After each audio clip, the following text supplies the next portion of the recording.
వచ్చేసి beta HCG అంటే ఏంటి, ఈ బీటా హెచ్సిజీ హార్మోనల్ టెస్ట్ అనేది ఎప్పుడు చేస్తారు, ఎందుకు చేస్తారు, ఎలా చేస్తారు అనేది మీకు డీటెయిల్గా ఫుల్ ఇన్ఫర్మేషన్ అనేది నాకు తెలిసినంత వరకు నేను ఇస్తానండి. ఇది ఏంటి అని అంటే మనకి బీటా హెచ్సిజీ అని అంటే ఇక్కడ ఉంది చూడండి, బీటా హ్యూమన్ కోరియోనిక్ గోనోడోట్రోఫిన్ హార్మోన్ ఇచ్చారు కదా. ఇది ఏంటి అని అంటే ఈ హార్మోను మనకి ప్రెగ్నెన్సీ టైంలో ప్లెసెంటా అనేది మనకి ప్రొడ్యూస్ చేసిందండి. ఈ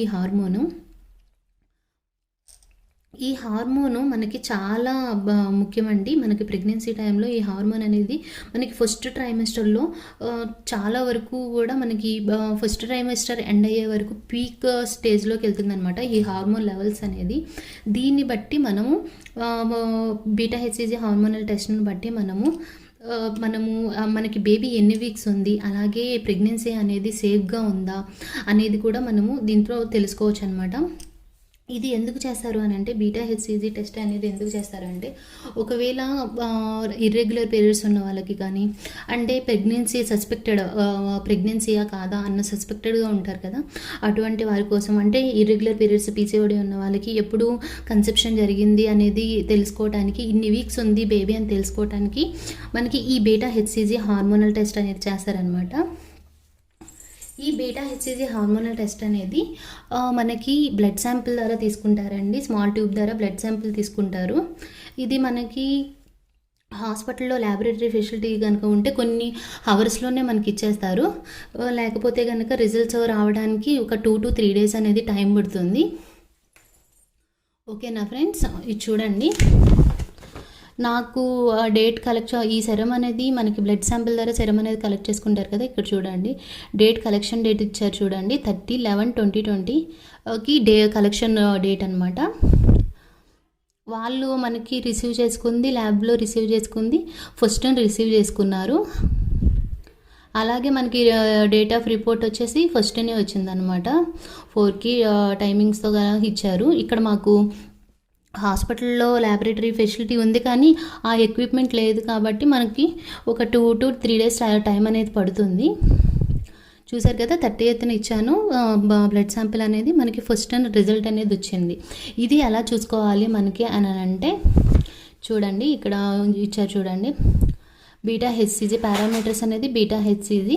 ఇక్కడ రిజల్ట్ అనేది 753 అని ఉంది కదా. యూనిట్స్లో మెజర్మెంట్ చేసుకుంటే ఎంఐఓ ఆర్ ఎంఎల్ అని ఉంది కదా. అలాగే చూడండి రిఫరెన్స్ రేంజ్, ఈ రేంజ్ని బట్టి వీటిని బట్టి మనము ప్రెగ్నెంటా నాన్ ప్రెగ్నెంటా అని చెప్పేసి మనకు తెలుస్తుంది. అలాగే బేబీ ఎన్ని వీక్స్ ఉంది, అలాగే బేబీ హెల్దీగా ఉందా లేదా అనేది కూడా మనకి ఈ వాల్యూస్ని బట్టే తెలుస్తుందండి. ఈ వాల్యూస్ మెయిన్ మనకి ఇంపార్టెంట్ అనమాట ఈ బీటా హెచ్సిజీ టెస్ట్ హార్మోనల్ టెస్ట్లో. ఇప్పుడు చూద్దాం చూడండి, ఇక్కడ చూడండి, ఇక్కడ <5 అని ఉంది కదా, రిఫరెన్స్ రేంజ్ దగ్గర <5 అని ఉంది కదా. నాన్ ప్రెగ్నెంట్ లేకపోతే ప్రీ మెనోపాజల్, అలాగే పోస్ట్ మెనోపాజల్ అని <10 ఉంటే ఎంఎల్ ఉంటే పోస్ట్ మెనోపాజల్ అని ఉంది కదా. ఇప్పుడు మనం చూద్దాము ఈ బీటా హెచ్సిజీ అనేది ఎంత లెవెల్లో వచ్చింది నాకు అనేది చూద్దాము. ఇక్కడ 753 ఉంది. ఈ 753 అనేది మనకి రేంజ్లో చూసుకోవాలి. ఇక్కడ చూడండి 3 వీక్స్ అప్పుడు 5.8 to 71.2 అని ఉంది కదా. 4 వీక్స్ అప్పుడు ఇప్పుడు ఇది 753 అనేది మనకి ఎక్కడ ఉంది అని అంటే 4th వీక్ 750కి వచ్చింది. 4th వీక్ ఎండ్ అయిన తర్వాత మనకి 5th వీక్లోకి ఎంటర్ అయినట్లు వచ్చిందనమాట 753. ఓకేనా ఫ్రెండ్స్, మనం ఈ వాల్యూస్ని కంపారిజన్ చేసుకుంటూ బేబీ ఎన్ని వీక్స్ ఉంది అని చూసుకోవచ్చు. 5 వీక్స్లో ఉన్నట్లు వచ్చింది, 5 వీక్స్ ఎండింగ్లో ఉన్నట్లు వచ్చింది కదా. అలాగే మనకి ఇప్పుడు నాకు ఒక 1 day గ్యాప్ ఇచ్చి మళ్ళీ చేశారనమాట. ఆ రిపోర్ట్ చూపిస్తాను చూడండి. ఇది 2nd అని తీసుకున్నారు చూడండి, కలెక్షన్ డేట్ వచ్చేసి 2nd అని తీసుకున్నారు. అలాగే మనకి రిపోర్ట్ వచ్చింది 3rd రిపోర్ట్ వచ్చింది. ఇక్కడ నాకు తగ్గింది చూడండి, బీటా హెచ్సిజీ హార్మోన్ లెవెల్ అనేది ఎంత రిజల్ట్ వచ్చిందో చూడండి. ఇక్కడ 753 ఉంది, అంటే 5th వీక్లో ఉన్నట్లు వచ్చింది. అలాగే ఇక్కడ చూడండి రిజల్ట్ 447కి పడిపోయింది. హార్మోన్ లెవెల్ అనేది తగ్గిందనమాట. ఇక్కడ చూడండి 5th వీక్లో 217 టు 7138 వరకు ఉండొచ్చని ఇచ్చారు. అంటే ఇది మిడిల్‌లో ఉంది. కానీ మనకి ఫస్ట్‌ది కంపేర్ చేసుకుంటే మనకి తగ్గినట్లే కదా లెక్క. డాక్టర్ అయితే ఇది హార్మోన్ లెవెల్స్ డిక్రీజ్డ్ అని రాశారు. చూద్దాము, వెయిట్ చేద్దామని చెప్పేసి అన్నారు. ఒక 1 వీక్ చూసిన తర్వాత చేద్దామన్నారు. సో ఎందుకు అనంటే ఇలా హార్మోన్ లెవెల్స్ ఎందుకు తగ్గుతుంది అనేది దానికి కారణం కూడా చెప్తాను. మనకి ఈ లో లెవెల్స్ రావడానికి బీటా హెచ్సిజీ హార్మోన్ లో లెవెల్స్ రావడానికి కారణాలు ఉంటాయండి. ఒకటి వచ్చేసి మనకి ప్రెగ్నెన్సీ డేట్ క్యాలిక్యులేషన్లో ఏదైనా ఎర్రర్ ఉన్నా సరే అలా మనకి ఇది బీటా హెచ్సిజీ హార్మోన్ లెవెల్స్ అనేది తగ్గుతుంది. అంటే ఎర్లీ ప్రెగ్నెన్సీలో ఇలా తగ్గుతూ ఉండొచ్చు అనమాట. సో నాకు అలానే జరిగింది.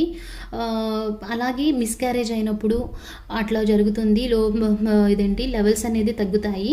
అలాగే ప్రెగ్నెన్సీ ఉంటుంది కానీ ఎంబ్రియో ఉండదు. అటువంటి టైంలో కూడా మనకి ఈ బీటా హెచ్సిజీ హార్మోన్ లెవెల్స్ అనేది తగ్గుతుంది. మనకి మెయిన్ ప్రెగ్నెన్సీలో ఈ బీటా హెచ్సిజీ హార్మోన్ అనేది చాలా ఇంపార్టెంట్ అండి మనకి. ఇంకా లెవెల్స్ తగ్గడానికి గల కారణాలు ఏంటి అని అంటే ప్రెగ్నెన్సీ కనుక యూట్రస్ అవుట్ సైడ్ ఉంటే, మామూలుగా నార్మల్ లొకేషన్లో కాకుండా అవుట్ సైడ్ ఉంటే, యూట్రస్కి అవుట్ సైడ్ కనుక ప్రెగ్నెన్సీ ఏర్పడినట్లయితే కనుక అప్పుడు కూడా మనకి ఈ హెచ్సిజీ హార్మోన్ లెవెల్స్ అనేది తగ్గుతాయి అన్నమాట. సో ఇవండి కాజెస్ వచ్చేసి. నాకైతే కరెక్ట్గా ప్రెగ్నెన్సీ డేట్ క్యాలిక్యులేషన్లో ఎర్రర్ ఉండడం వల్ల నాకు ఇలా తగ్గిందనమాట. అంటే నాకు ఇర్రెగ్యులర్ పీరియడ్స్ ఉన్నాయి, పిసిఓడి ఉంది. సో నాకు ఎప్పుడు ఇది కన్సెప్షన్ జరిగింది అనేది తెలియలేదు కాబట్టి నాకు ఇట్లా జరిగిందనమాట. ఎర్లీ ప్రెగ్నెన్సీలో ఇట్లా మనకి హార్మోన్ లెవెల్స్ అనేది తగ్గింది. ఇది ప్రెగ్నెన్సీ డేట్ అనేది క్యాలిక్యులేషన్లో ఎర్రర్ అవ్వడం వల్ల మాత్రమే ఇలా జరిగిందండి నాకు. అర్థమైంది కదా. ఇంకా ఇది వచ్చేసి మనకి ఒకవేళ బీటా హెచ్సిజీ లెవెల్స్ కనుక <5 ml ఉంటే మనకి నెగిటివ్ రిజల్ట్ కింద చెప్పుకోవచ్చు. ఇక్కడ కూడా ఇచ్చారు చూడండి మనకి.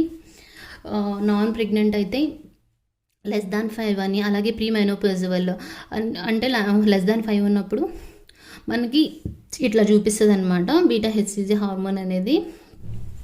అలాగే బీటా హెచ్సిజీ లెవెల్స్ కనుక 25 ml అంటే ఎక్కువ ఉంటే కనుక అది పాజిటివ్ రిజల్ట్స్గా మనం చెప్పుకోవచ్చు అనమాట. 25 ml ఉండాలి, అబోవ్ ఉండాలి. మోర్ దాన్ 25 ml ఉంటే మనకి ప్రెగ్నెన్సీ పాజిటివ్ అని చెప్పుకోవాలి.